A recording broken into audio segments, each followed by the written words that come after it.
atención, por supuesto que es una noticia escueta, muy pequeña, la información que se da, porque no he visto el documento oficial emanado del Vaticano ni el Papa, pero las noticias refieren a que el Papa Francisco se ha pronunciado casi que en contra del matrimonio, literalmente hablando, porque lo que ha dicho es que el matrimonio es para toda la vida. Lo que es, digamos, un valor es que debe ser para toda la vida, y que el matrimonio, obviamente religioso, cristiano, católico, debe ser para toda la vida, y que quienes no están seguros de que no van a estar toda la vida, no se casen. Mejor no se casen. Sí, vivan juntos. No dijo eso. Bueno, eso lo agregaste vos. No, bueno, pero en el fondo lo está diciendo, que al final de cuentas, digamos, el matrimonio como institución no siempre existió. En los tiempos antiguos lo que había era un emparejamiento de personas. Sí, decía Roberto Fernández, decía que la culpa de todos los problemas eran del matrimonio. El matrimonio no creo yo. lo liquidaba a uno y a la mujer también, y los convertía en grandes enemigos. Bueno, pero yo por lo que yo he leído, incluso él. Los sultanes que tenían harenes se veían en unos líos enormes y eso no se llamaba matrimonio. Así que yo no creo que sea matrimonio. El matrimonio en todo caso es enemigo del patrimonio. Pero incluso históricamente se conocieron formas de convivencia donde un hombre tenía varias mujeres, o llegaba a haber también el caso de una mujer con varios hombres. Sí, claro. Que eran prácticas usuales en las comunidades antiguas, ¿verdad? Quizás ya con el Imperio Romano y el desarrollo del cristianismo se fue imponiendo el matrimonio monogámico, es decir, de solo una pareja, ¿verdad? Y de acuerdo a los valores religiosos católicos se impuso igualmente un concepto de para toda la vida. Y efectivamente nadie sensato se casa para 2 años o para 1 año. Sí, obviamente que no. Al revés, mucha de la experiencia actual de los jóvenes es que más bien conviven hoy un periodo antes de casarse. Para el pruebe, como dicen. Casi que de prueba. En el caso nuestro, el matrimonio que heredamos fue la fórmula esta tradicional romana cristiana, y después de 1888, por las reformas liberales, se estableció como el único válido en Costa Rica el matrimonio civil. Esta es una cosa importante.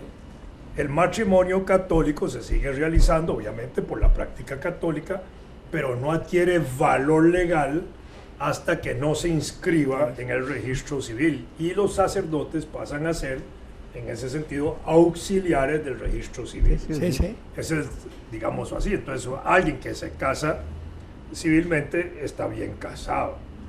Si alguien se casa por la iglesia, mientras no se inscriba en el registro, no aparece casado, nada más. No, así es. Moralmente puede ser que para una persona, si no se casa por la iglesia, en este caso, puede ser que no tenga significado su matrimonio, porque tiene un peso muy grande el valor religioso cristiano, ¿verdad? El divorcio, que se establece también en Costa Rica en 1888, resulta de las reformas liberales, y es quizás la única reforma liberal profundamente anticatólica en el concepto doctrinal, porque el matrimonio para la iglesia es un sacramento. Exacto, es para toda la vida. Entonces, cuando aquí se dispone que el matrimonio se puede disolver, porque es como un contrato de partes, ¿verdad? Eso sí fue una medida antirreligiosa en el buen sentido de la palabra. Y desde esa época hasta hoy tenemos la práctica del divorcio. De acuerdo a la estadística costarricense, el orden de divorcios en Costa Rica anda alrededor del 52%. Sí, más alto que el muy alto el nivel de divorcios frente al nivel de matrimonios. Sí. Y incluso en esa estadística, muy alto el nivel de divorcios de matrimonios recién hechos. Entonces, cuando el Papa hoy llama justamente a señalar la importancia de que 2 personas, en el caso del Papa, hombre y mujer, van a casarse, ¿verdad? Deben considerar que es para toda la vida, y si es del caso, mejor no se casen hasta que no estén convencidos. pero no está tampoco invitando a que no tengan relaciones de pareja, porque la verdad es que eso se ha impuesto en la vida social. Hoy muchos jóvenes tienen relaciones de pareja antes del matrimonio y después de 1, 2, 3 años y hasta 5 se casan, ya considerando tal vez alguna relación importante en eso. Hay algo. Mi abuelita decía que el matrimonio era como 2 piedras en un río dando vueltas hasta que las 2 terminaban redondas al final. hay algo, tal vez suena absurdo, pero creo que es una realidad en la vida práctica, que en el matrimonio, religioso o no, el matrimonio se consolida más cuando hay problemas serios en la descendencia, que te une muchísimo por la solución de esos problemas que enfrentan un hijo o una hija, que cuando los muchachos son sanos y están muy bien y disfrutan de la vida, entonces como que la pareja se siente más libre de hacer lo mismo, que romper con ese vínculo. Pero cuando hay un problema serio de la descendencia, eso une muchísimo, ¿no? Yo lo digo por experiencia. La familia une. ¿Cómo? Generalmente, cuando hay conceptos de solidez en unidad matrimonial, los conflictos de familia, los problemas de familia, unifican. Unifican, ese es el punto. Suena absurdo, pero porque hay un proyecto de resolver. Exactamente. De ayudar a resolver. Exacto. Y que tienen que resolverlo los dos, no es uno. Ese es el punto. Siempre y cuando no sean problemas del amor, de los descendientes, porque ese es un problema que tienen que resolver ellos. No, eso es pero otra cosa. Pero sí problemas de familia estructurales. Sí. Eso es cierto. El Papa, digamos, hay que ser muy pretencioso para decir que uno se pone en los zapatos de él, pero él es el líder espiritual de una religión, y me imagino que debe reflexionar mucho sobre el origen de las instituciones que integran esa religión, el conjunto de tradición, no tradiciones, sino de reglas, digamos, más bien. Con el matrimonio, uno te hace preguntas, bueno, si el sustrato básico de la religión nuestra, digo nuestra por razones culturales, la de Estado. Sí, por cierto, incluso eso, hay que entender, e incluso ese sustrato básico de las religiones del 97 o 94% de los costarricenses, porque los protestantes tienen el mismo... Sí, tienen valores cristianos iguales. La misma raíz.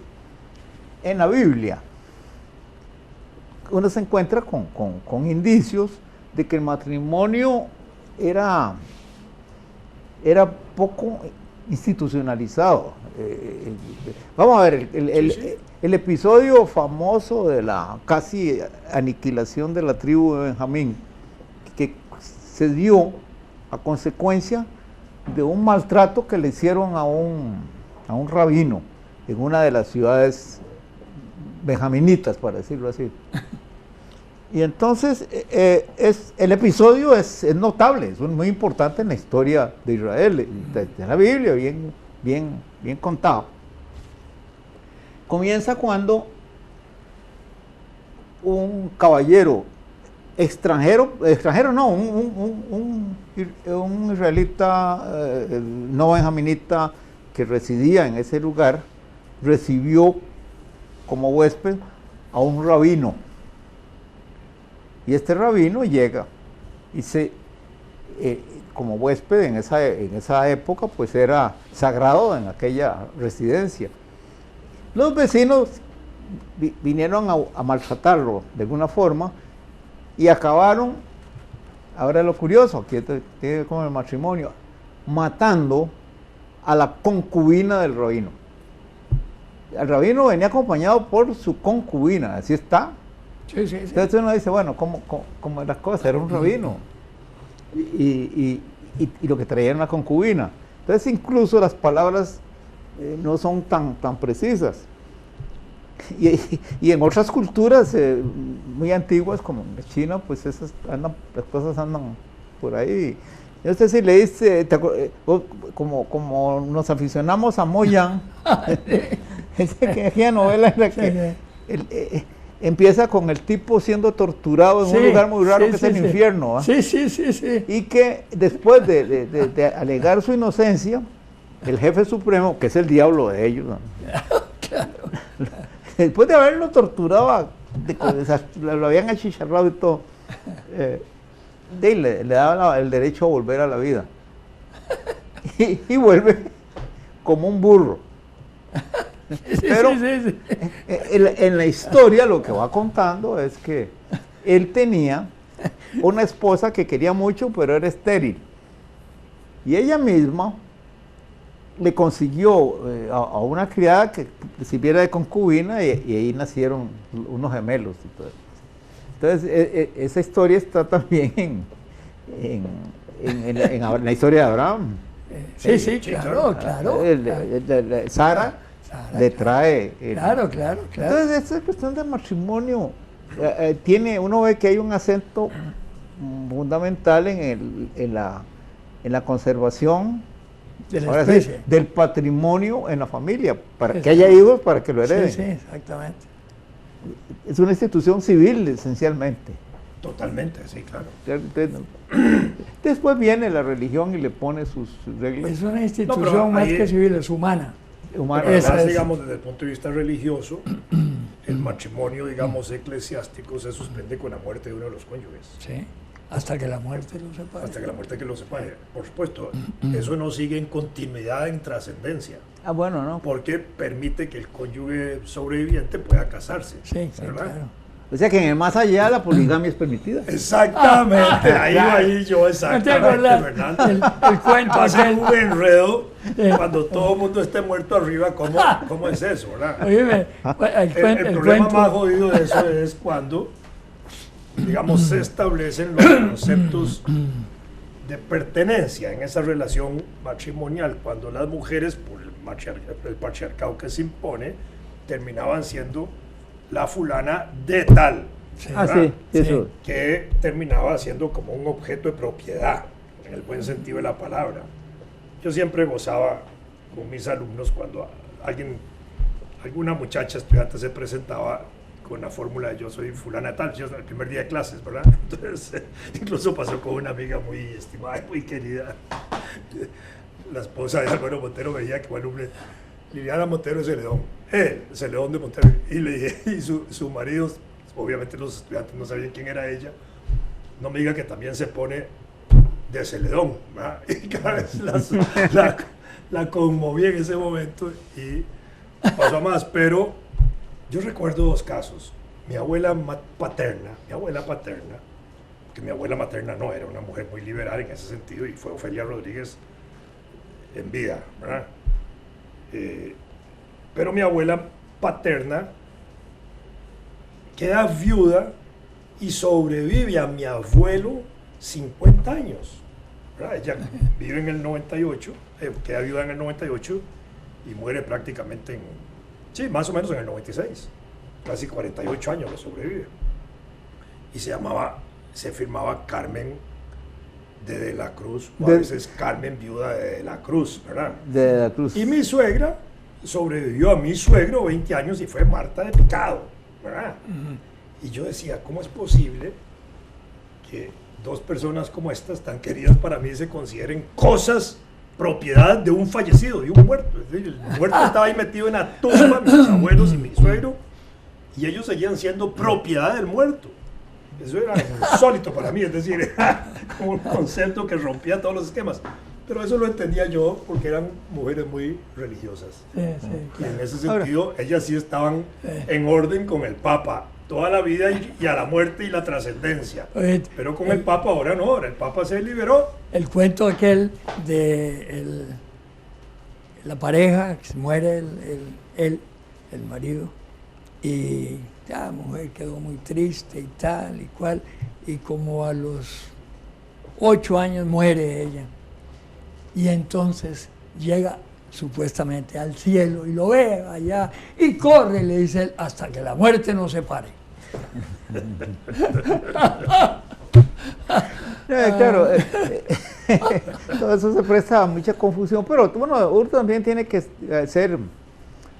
tener un sentido histórico y reconocer que la historia es esencialmente económica. Sí, claro. Sí, por ejemplo, esa historia que recientemente se manejó el descubrimiento que hacen los científicos de que el gato no está domesticado. El gato no es un animal domesticado. Es doméstico porque vive en la casa con la gente, pero no ha perdido en absoluto sus hábitos salvajes. Sí, así es. Bueno, entonces... Sí, es muy diferente al perro. Bueno, bueno, aparte de eso... Sí. No se somete a Se va disciplinas cuando le da la importantes. gana y Pero vuelve. la respuesta a eso es genética, claro, y han hecho estudios de ADN para establecer eso y toda la cosa, pero la explicación. ¿Por qué al gato no lo ha modificado el ser humano prácticamente? Muy poquito. ¿Por qué? Es que no hay la misma comunicación que existe con el perro. No, justo, pero al perro se le ha domesticado. Sí. Y el gato simplemente es doméstico. ¿Por qué eso es así? Por una razón muy sencilla que está en la historia económica de la humanidad. Cuando empezó la agricultura y las personas pudieron guardar granos y cosas en almacenes, digamos, de cualquier tipo, vinieron los ratones a fregar la paciencia. Entonces, los gatos, que eran salvajes, comenzaron a acercarse y fueron considerados de ayuda porque se comían los ratones. Se comían los ratones y no le entraban al trigo. Y entonces, eso es un caso de eso, de que... Utilitario. Totalmente. Sí. La cuestión de los apellidos, a mí me parece que tiene algo parecido en el sentido de que la familia se constituye naturalmente, es decir, hay una propensión natural a formar la familia, de con muchas mujeres y pocos hombres, y un hombre, o con muchos hombres y una mujer, como sea. Pero hay que identificarla. Entonces ahí viene el tema del apellido. Hay que escoger una forma que homogeneice. Pero ya desapareció el D. Ya casi no se usa. Sí, mi mujer firma Alma Peña claro. Peña. No nada de mi señora Fernando. tampoco ha firmado nunca. Pero que se escogiera el apellido paterno es una cosa convencional que a mí me parece que es razonable que ahora se discuta si se puede escoger o no. El problema que yo veo es y no tengo solución ni me importa. Depende de la cultura, porque en la cultura americana es diferente, ¿verdad? Bueno, por eso, Okay. pero estoy hablando en la este tradición momento. nuestra. Nosotros tenemos una discusión ya planteada. Está planteándose el derecho de un hijo o hija a escoger el apellido, el de la mamá o del papá. Bueno, entonces yo digo aquí, desde el punto de vista... Ni siquiera el derecho del hijo a escoger, sino el derecho de la madre o el padre a poner el apellido que quieran. Pero cuando Y el hijo, cuando es mayor de edad, puede cambiar. cambiar, sí, claro. Bueno, todo eso me lleva a pensar que entonces rompe una, entre comillas, vea que la pongo entre comillas para que no me digan luego que soy fascista. La ventaja de identificar a los miembros de una familia. Y yo leía que hay un país de Asia grande en el que no hay apellido. No existe el apellido. Entonces los encargados de seguridad en Estados Unidos, cuando esos llegan, que llegan bastantes, de paseo, se ven a palitos, porque ¿cómo identifican a los que son de la misma familia? No tienen manera. Ahora, yo no sé cómo se las arreglan, pero entonces tendríamos que mandar a unos especialistas a ese país a estudiar cómo se las arreglan, porque ahora vamos a tener, en una escuela hay 2 hermanos, ese es me lo pregunto si ocurrirá o no, 2 hermanos, jimaguas o gemelos, que se llaman Alberto y Juan, pero uno es Rodríguez y el otro es Pérez. ¿Cómo se maneja eso? Sí, es complicado. Sí, pero fíjate que interesante, ahora que estaba diciendo eso de la escogencia. Mi abuelo era García Escalante y él nunca firmó, su apellido era el materno, Escalante, y él firmaba Manuel G. Escalante. Manuel Gregorio parecía. Sí, Manuel G. Escalante. Y los hijos míos les encantaba el apellido Escalante. Y me decían, pero ¿por qué usted Fernández Escalante? ¿Por qué, como los gringos, me decía uno, F Escalante? Así que, porque el Escalante tiene una connotación más... de subir. No, aparte de eso. Clasista. Sí, es una connotación más de tribu, de cerrada. Todo el grupo Escalante es muy cerrado, ¿eh? Muy Escalante. Muy clánico. Sí, exactamente. Pero Y también- entonces, Fernández es un apellido común y silvestre, ¿verdad? Que A mí me parece no tiene esa práctico connotación. El sistema que tenemos en Costa Rica, digamos, cuando el apellido resulta de la pareja, obviamente por una situación patriarcal de dominio, entre el primer apellido el del padre y el segundo el de la madre. Eso es. En una época en Costa Rica, cuando el hijo era de madre soltera, había una cosa que se le ponía el apellido de la madre y se agregaba una partícula que decía UAP, que quiere decir único apellido. Sí. Lo cual era violentamente Sí, claro, era una barbaridad. discriminatorio y Sí, claro. ofensivo. Sí, bueno, eso se eliminó. Después gracias se a Dios, avanzó claro. dichosamente y se reproduce el apellido de la madre en sus dos apellidos. Claro, ¿verdad? Y claro. entonces ya tranquiliza en ese sentido. Pero en el sentido más estricto, ¿cuál sería el apellido que debería ponerse? El Yo único creo que ¿Tal seguro. vez el de la madre? Yo Claro. creo que sí. ¿Por qué? Porque la madre es absolutamente segura. En el buen Exactamente, sentido de el la padre palabra, no. hasta biológico. Sí, Uno nace de una mujer. Sí. El padre se supone que es el padre. Sí, se supone. Y uno quiere mucho a su papá porque Sí. supone que es su papá. Claro, Así claro, es. así es. Sí, así es. Literalmente, entonces... Bueno, los gringos tienen muy claro eso. Ellos, John F. Kennedy, John Fitzgerald, y no, nada de Fitzgerald. por eso, Kennedy. entonces- Ese es el de la mamá. en una buena tradición revolucionaria para cambiar las cosas habría que imponer como norma a partir de tal año el origen de los apellidos a partir del de la madre. Sí. Sí. Yo Dice estaría que- totalmente- Reproducir los Dice dos que- de la que- madre o el de la madre primero y el del padre segundo. Entonces ahí sí, O volvemos a un sistema tribal donde eso no importa, entonces llevamos el nombre de la tribu. también. Ah, bueno, sí, claro, Ah, sí, claro, totalmente, sí. sí. Eso sería interesante. Fernando Pisote, ese es el tótem de mi tribu. Ay, Así que entonces dice que hay que aterrizar. Ya. Sí, sí. carajo, qué rápido.